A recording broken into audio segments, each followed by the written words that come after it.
இறை இயேசுவில் எனக்கு அன்பார்ந்தவர்களே, நம் ஜீவனுள்ள தேவனின் உயிருள்ள வார்த்தைகளை தினமும் கேட்பதன் மூலம் உங்களுக்கு நன்மையும் ஆசையும் உண்டாவதாக.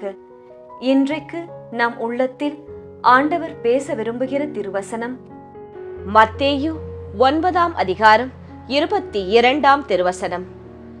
மகளே, துணிவோடு இரு, உனது நம்பிக்கை உன்னை குணமாக்கிற்று என்றார். இயேசுவில் எனதருமை நண்பர்களே, உங்கள் அனைவருக்கும் நம் இயேசுவின் அன்பை உரித்தாக்குகின்றேன். இன்றைய புனிதராம் புனித மரிய கொரற்றி கண்ணியர் மற்றும் மறைசாட்சியரிடம் நமக்காக இயேசுவிடம் பரிந்து பேசி அவரின் மேலான இரக்கத்தை பெற்று தரும்படி ஒரு நொடி ஜெபித்துக் கொள்ளுங்கள் நண்பர்களே. இன்று ஜூலை மாதம் 6ஆம் தேதி திங்கட்கிழமை. என்ற நாளில் தங்கள் பிறந்த நாள் மற்றும் திருமண நாளை கொண்டாடும் அனைவரையும் இயேசுவின் அன்பும் ஆசிர்வாதங்களும் நிறைவாய் சேரட்டும். தங்களுக்கு நெருக்கமானவர்களின் பிரிவால் வாடும் நபர்களையும் இயேசுவின் வியாகுல அன்னையின் ஆறுதல் போர்வையாய் மூட வேண்டுமாய் மனமாற ஜெபிக்கின்றேன். எப்படி இருக்கிறீர்கள்? உடல் நலம், மனநலம், வீட்டு காரியம், வேலை காரியம் எல்லாம் எப்படி போய்கொண்டு இருக்கின்றது நண்பர்களே? நம் ரோசரி பிரேயர்ஸ் குடும்பத்தாருக்காக தவறாமல் அனுதினமும் ஜெபிக்கின்றேன். ஜெபமாலைகளை ஒப்படைக்கின்றேன். சரி நண்பர்களே, இன்று ஆண்டவர் இயேசு நம்மோடு என்ன பேசுகிறார் தெரியுமா? உங்கள் வாழ்க்கையில் கசப்பான அனுபவங்கள் ஏதேனும் நிகழ்ந்திருந்தால் நீங்கள் காயப்பட்டவராக அல்ல, விவேகமானவராக, இன்னும் அதிக ஞானம் உள்ளவர்களாக, இன்னும் அதிகமாக உண்மையான மனிதர்களை பற்றி தெரிந்து கொண்டவராக மாற வேண்டுமா? வாழ்க்கையின் காயங்கள் நம்மை உடைப்பதற்காக அல்ல நண்பர்களே, நம்மை முதிர்ச்சி அடைய செய்வதற்காக. யார் நல்லவர்கள், யார் கெட்டவர்கள் என்று நாம் புரிந்து கொள்வதற்காக. உங்களுடைய காயங்களை பற்றி கவலைப்படாதீர்கள், அதை இயேசுவிடம் ஒப்படைத்து விடுங்கள். உங்களை காயப்படுத்திய அனுபவங்கள் வெறுப்பை கற்றுக் கொடுக்காமல் விவேகத்தையும், சரியான மனிதர்களை அறியும் ஞானத்தையும், முடிவெடுக்கும் திறனையும் கற்றுக் கொடுக்கட்டும். காயம் உங்கள் இதயத்தை கடினமாக்க கூடாது. அதை இயேசு உங்கள் குணத்தையும் ஞானத்தையும் வளர்க்க பயன்படுத்ததான் உங்கள் வாழ்க்கையில் அனுமதிக்கிறார். எல்லாவற்றிலும் நன்மை தீமையை பகுத்தறிந்து கொள்ளுங்கள் என்று 1 தெசலோனிக்கர் 5ஆம் அதிகாரம் 21ஆம் வசனம் அதனால்தான் சொல்லுகிறது. கசப்பான அனுபவங்கள் உங்கள் வாழ்க்கையின் முடிவு அல்ல நண்பர்களே.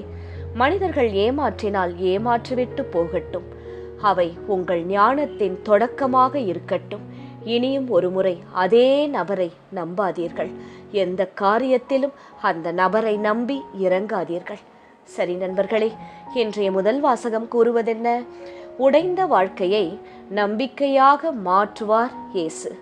இன்றைய முதல் வாசகத்தில் ஆண்டவர் இயேசு மிகவும் உருக்கமாக நம்மிடம் பேசுகிறார். நான் உன்னை நயமாக கவர்ந்து இழுப்பேன் என்கிறார். ஆக்கோர் பள்ளத்தாக்கை நம்பிக்கையின் வாயிலாக மாற்றுவேன் என்று சொல்லுகிறார். இறைவன் நம்மை அன்பால் அழைக்கிறார், கட்டாயத்தால் அல்ல. நாம் விலகி சென்றாலும் இயேசு நம்மை மீண்டும் மீண்டும் தன்னிடம் அழைத்து நம்முடைய உடைந்த வாழ்க்கையை புதிதாக மாற்ற விரும்புகிறார். சில நேரங்களில் நம் வாழ்க்கையும் ஒரு ஆக்கோர் பள்ளத்தாக்கு போலதான் தோன்றும்.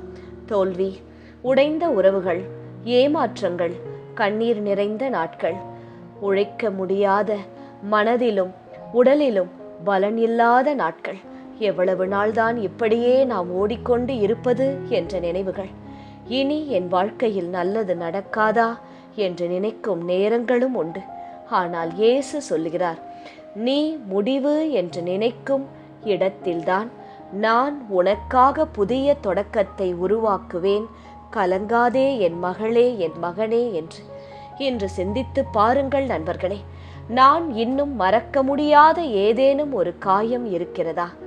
இயேசு அதை நம்பிக்கையாக மாற்ற நான் அனுமதிக்கிறேனா?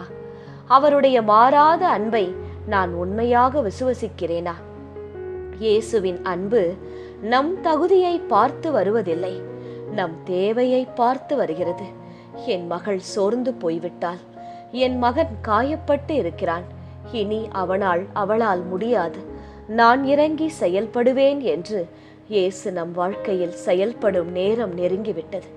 இன்று மனம் உடைந்து இருந்தாலும் நம்பிக்கையை இழக்காதீர்கள். இயேசு இன்னும் உங்கள் வாழ்க்கையை அழகான கலர்களால், அழகான நிகழ்வுகளால் எழுதி கொண்டுதான் இருக்கிறார். அந்த பக்கங்கள் என்ன என்று சீக்கிரமே உங்களுக்கு திறந்து காட்டுவார்.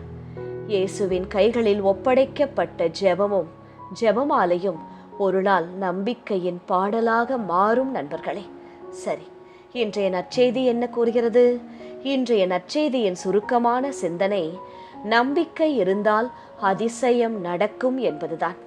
இன்றைய நற்செய்தியில் 2 மனிதர்கள், 2 வேதனைகள், ஆனால் ஒரே நம்பிக்கை வெளிப்படுகிறது. ஒரு தந்தை தன்னுடைய இறந்த மகளுக்காக இயேசுவை தேடி வருகிறார். ஒரு பெண் 12 ஆண்டுகளாக நோயால் துன்பப்பட்டும் அவருடைய ஆடையை மட்டும் தொட்டால் போதும் நான் குணமடைவேன் என்ற நம்பிக்கையோடு இயேசுவிடம் வருகிறாள். இருவரிடமும் இயேசு கண்டது அவர்களின் நம்பிக்கையை தான். நம் வாழ்க்கையிலும் சில நேரங்களில் எல்லாம் முடிந்து விட்டது போல தோன்றும்.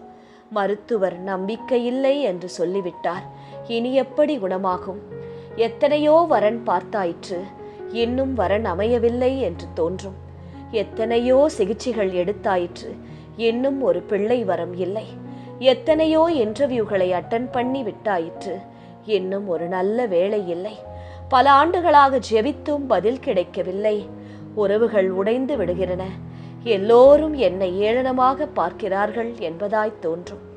அந்த நேரத்தில்தான் இயேசுவே, என்னால் முடியவில்லை ஆண்டவரே, ஆனால் உம்மால் முடியும். எனக்கு ஒரு அதிசயத்தை செய்யும். அந்த தந்தைக்கும் 12 ஆண்டுகள் நோய்வாய்ப்பட்டிருந்த அந்த மகளுக்கும் அதிசயம் செய்தீரே, எனக்கும் என்று செய்யும் என்று நீங்கள் ஜெபிக்க வேண்டும். நம்பிக்கையோடு அவரை அணுகும் இதயம் ஒருபோதும் ஏமாற்றத்தை கண்டதில்லை. இன்று சிந்தித்து பாருங்கள். நான் இழந்துவிட்டேன் என்று நினைக்கும் விஷயம் என்ன? என் பிரச்சனையை விட இயேசுவின் வல்லமையை அதிகமாக நான் விசுவசிக்கிறேனா? இன்று நான் நம்பிக்கையோடு இயேசுவை தொட தயாரா? வாழ்க்கை பாடம் என்ன தெரியுமா நண்பர்களே? மக்கள் உங்களை பார்த்து ஏளனமாக சிரிக்கட்டும், உறவுகள் இவன் முடிந்து விட்டான் என்று சொல்லட்டும், ஆனால் அதே இடத்தில், அதே கண்கள் முன்னால் இயேசு உங்களை நிச்சயம் உயர்த்தி வைப்பார். அதைத்தான் இன்றைய நற்செய்தி சொல்லுகிறது. 2 சாட்சிகளும் இன்றைய நற்செய்தியில் உள்ளன. நம்பிக்கையை இழக்காதீர்கள். நம்பிக்கையோடு இயேசுவிடம், தாய் மரியிடம் அன்றாடம் ஜெபியுங்கள். நீங்கள் நினைக்காத நேரத்தில் வெறுமையாக இருந்த உங்கள் வாழ்க்கை வளமையாக மாறும் நண்பர்களே. சரி நண்பர்களே, இன்றைய திருப்பாடல் வழி ஒரு 2 நிமிடம் ஜெபிக்கலாமா? ஆண்டவர் இரக்கமும் கனிவும் உடையவர். ஆண்டவரே இயேசுவே, இந்த நாளெல்லாம் நீர் எங்களுக்கு இரக்கவும் கனிவும் உள்ளவராக இருக்கும்படியாய் மன்றாடுகின்றோம். நாள்தோறும் உம்மை போற்றுவேன், உமது பெயரை என்றும் எப்பொழுதும் புகழ்வேன். ஆண்டவரே, நீர் மாண்பு மிக்கவர், பெரிதும் போற்றுதலுக்கு உரியவர். உமது மாண்பு என் அறிவுக்கு எட்டாதப்பா. ஆனால் என் வாழ்க்கையில் எனக்கு என்ன தேவை? என் பிள்ளைகளுக்கு என்ன தேவை? என் மனைவிக்கு, என் கணவருக்கு, என் உறவினர்களுக்கு, என் குடும்பத்திற்கு என்ன தேவை? உமக்கு தெரியும் இயேசுவே. சரியான நேரத்தில் அதை செய்து தரும்படியாய் மன்றாடுகின்றோம். ஒரு தலைமுறை அடுத்த தலைமுறைக்கு உம் செயல்களை புகழ்ந்துரைக்கும். வல்லமை மிக்க உம் செயல்களை எடுத்துரைக்கும். உமது மாண்பின் மேன்மையையும் மாட்சியையும் வியத்தக உம் செயல்களையும் நான் சிந்திப்பேன். ஆம் இயேசுவே, இந்த நாளெல்லாம் என் வாழ்க்கையில் இந்த வயது வரை நீர் செய்த வியத்தகு செயல்களை நான் நினைத்து பார்க்க போகிறேன். என் பிள்ளைகளுக்கு, அதாவது என் அடுத்த தலைமுறைக்கு நீர் என் வாழ்க்கையில், என் பெற்றோர் வாழ்க்கையில் செய்த நன்மைகளை பற்றி என் பிள்ளைக்கு நான் கற்றுத்தர போகிறேன். ஆம் இயேசுவே, அவர்களும் உம்மை விட்டு விலகாத வாழ்க்கையை வாழ வேண்டும். எந்த ஒரு நிலையிலும் இயேசுவே ஆண்டவர் என்று உம்மை பற்றி கொண்டு வாழ நான் என்று கற்றுத்தருவேன். அஞ்சத்தகும் உம் செயல்களின் வல்லமையை பற்றி மக்கள் பேசுவார்கள். உமது மாண்பினை நான் விரித்துரைப்பேன்.